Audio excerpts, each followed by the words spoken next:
Today in cannabis news, a bipartisan team of U.S. House lawmakers file a proposal that would mandate the Food and Drug Administration to draft hemp regulations.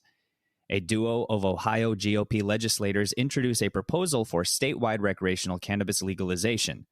And the U.S. Drug Enforcement Administration and the National Institute on Drug Abuse endorse a White House plan to speed up studies on Schedule I substances like cannabis and psilocybin. It's Tuesday, December 7th, and this is your Trichomes Morning Buzz. Broadcasting live from the Trichomes.com studios in Southern California. It's time for your Morning Buzz. We bring you late-breaking news that keeps you up to date with what's happening in the cannabis industry.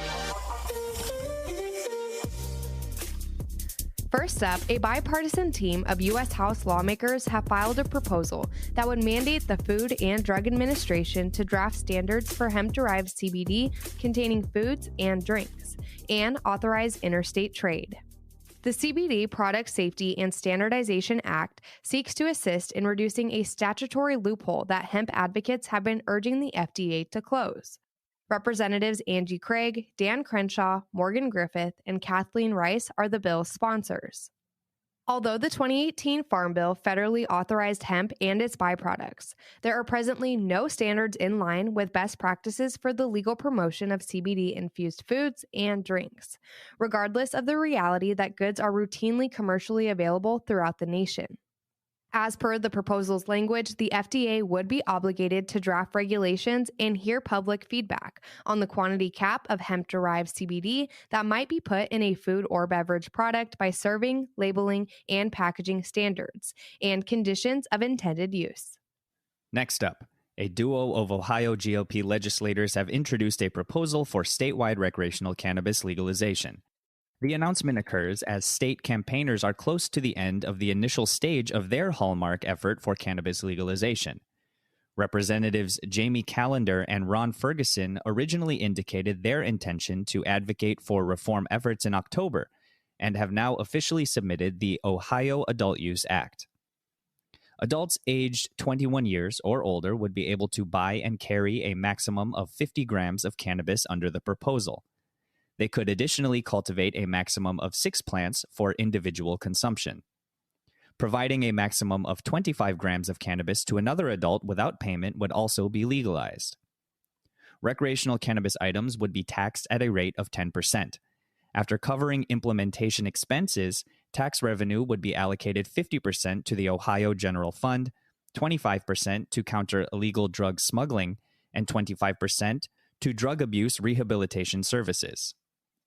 Through January 1st, 2027, officials would be constrained to granting one commercial cannabis retailer permit per 60,000 state residents. The bill notably makes no mention of promoting social equity by erasing earlier cannabis offenses or reserving some licensure for regions that have been hardest hit by cannabis criminalization. Last up, the U.S. Drug Enforcement Administration and the National Institute on Drug Abuse have endorsed a White House plan to speed up studies on Schedule I substances, including cannabis and psilocybin. The institution spoke in favor of the Office of National Drug Control Policy study strategy before a recent House Energy and Commerce subpanel session.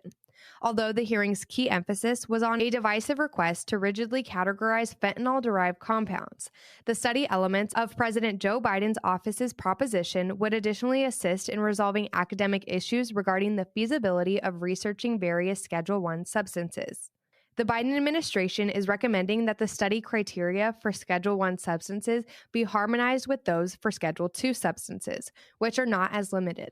ONDCP aims, among other things, to permit various scientists at a given laboratory to engage in a Schedule I substance analysis within one certification, instead of requiring every researcher included in the analysis to get DEA authorization.